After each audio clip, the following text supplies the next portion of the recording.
Hi soul lovers, welcome to my YouTube channel. Today we'll be learning how I made this free corporate trouser for my beautiful client. Here on my table, my fabric is folded into two. To know the amount of fabric to fold into two, you have to get the wideness by dividing your hip by 4 plus your crotch extension. So that's exactly what I did, and I have marked out the part I will use for the band. You can as well sew and make the band differently. So to get the crotch depth, you have to divide your hip by 4 plus 1 inch.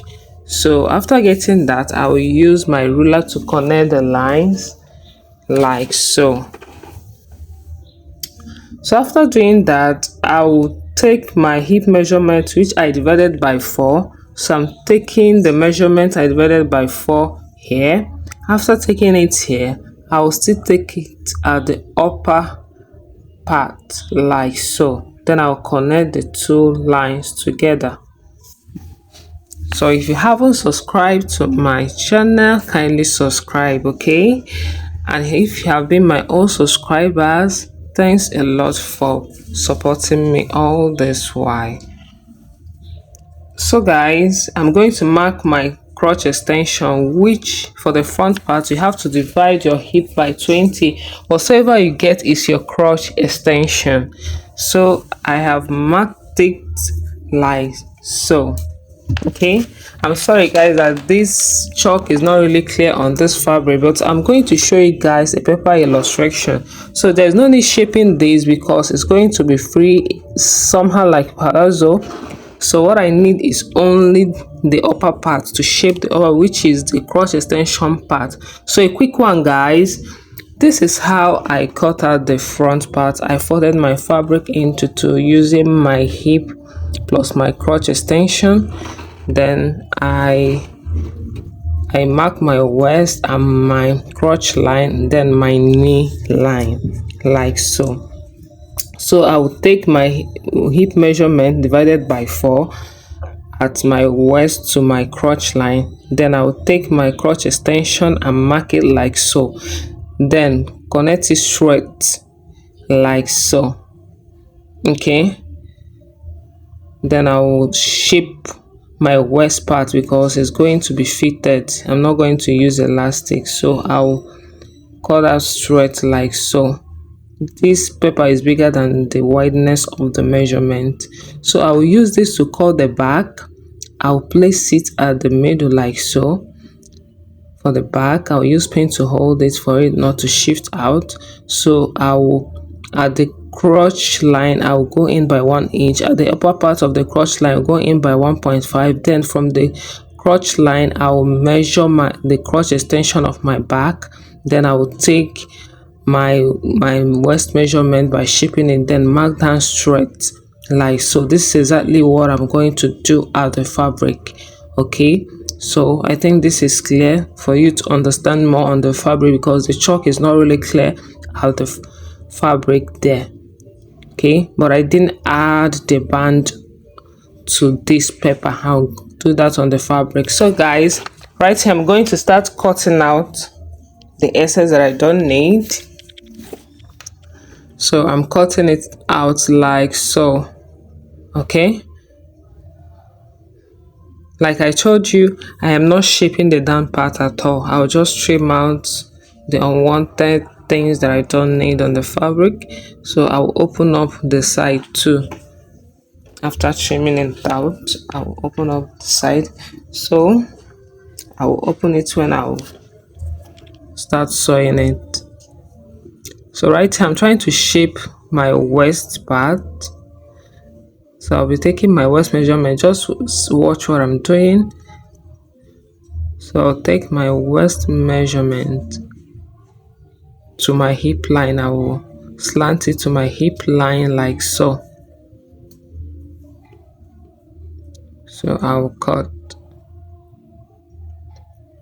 Then I will open up like so.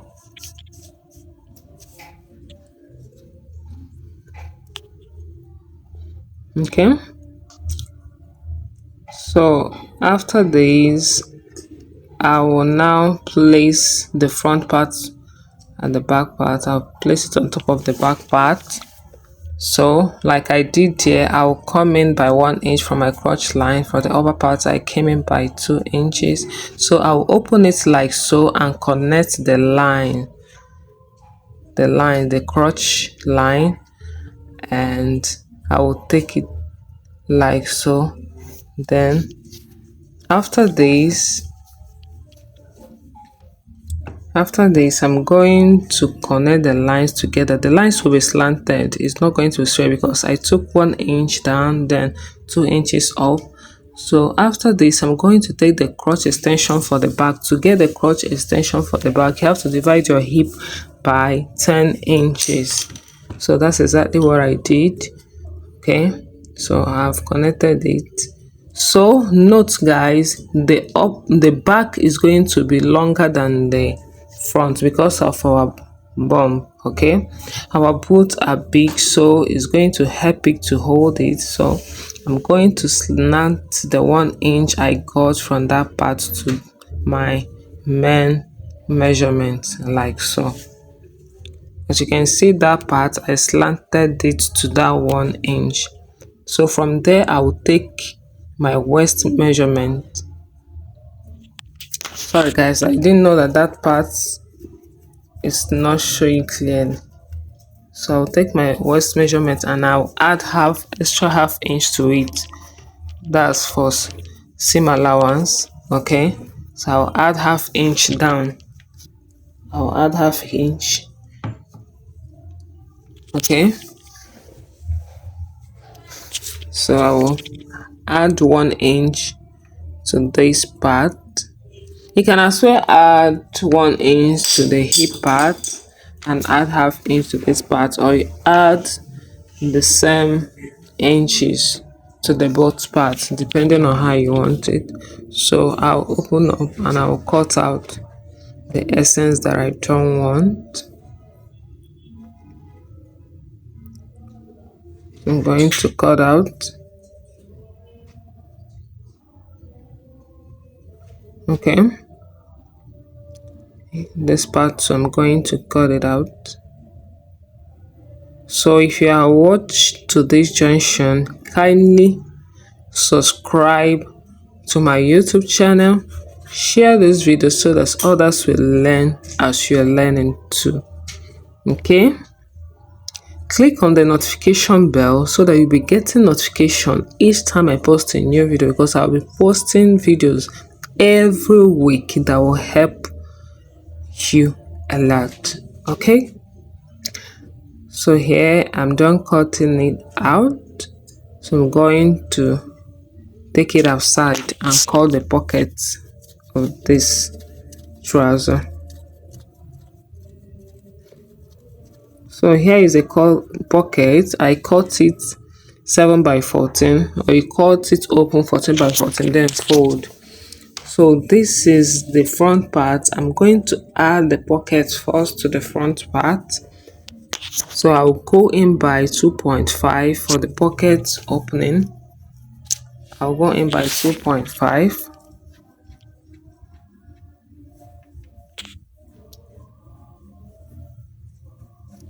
Okay, just watch how I'm doing this, because this part is very important. I'm going to notch the 2.5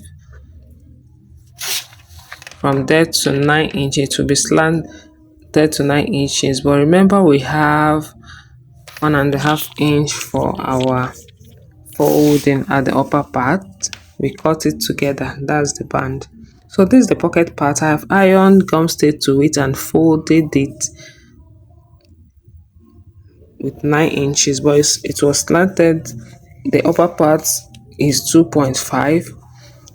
so that 2.5 that I marked at the main fabric is what I use in folding the pocket. So I'm going to sew it slanted together. So after sewing it like so, I sewed it according to the line, the iron line that I did.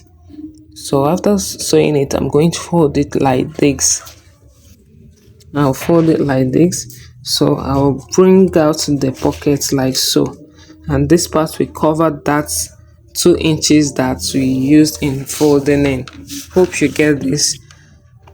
Okay, so after doing this, after sewing this, I will notch that part my hand is. But before I notch, I'm going to stitch it up. I need stitching to hold it together so that it won't shift. I'm done doing that, so the pockets will come out like so.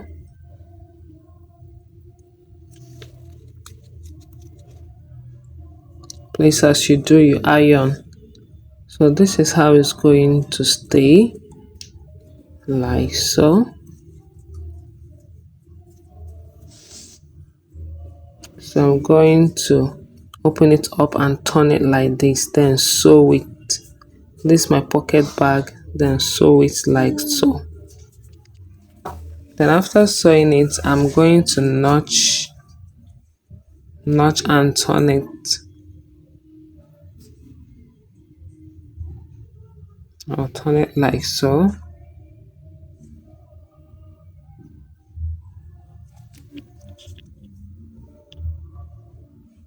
So I'll notch it so that it will relax very well.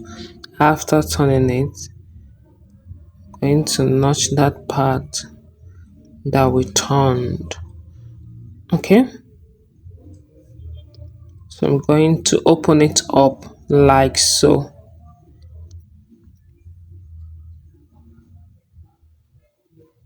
So our pocket is ready. Yes, it's ready. It's just ready. So this is the pocket. You have to iron so that everything will relax so well. So guys, you do the same thing for the other side of the pocket side. You know, this is for the left and the right of the front part of the trouser. So I'm trying to show you something. You can as well weave that part before you start sewing, or you top stitch it on top. Okay, so after doing that, you go and iron. This part is very important. You go and iron. So you have to bring the other side of the front and sew it together like so, and you still do the same thing for the back. You take it together and sew it. Okay, so after doing that, what you're going to do is to fold the band part. You can add hasty to that band part and sew it, but I later added zip at the back of the trouser. Open it and add zip to it. Okay, so I'm going to fold this, then close it, and everything is ready. So this is the outcome of this trouser. After everything, you have to hem the down part and make it look good, and subscribe. Okay, see you all in my next class. Bye.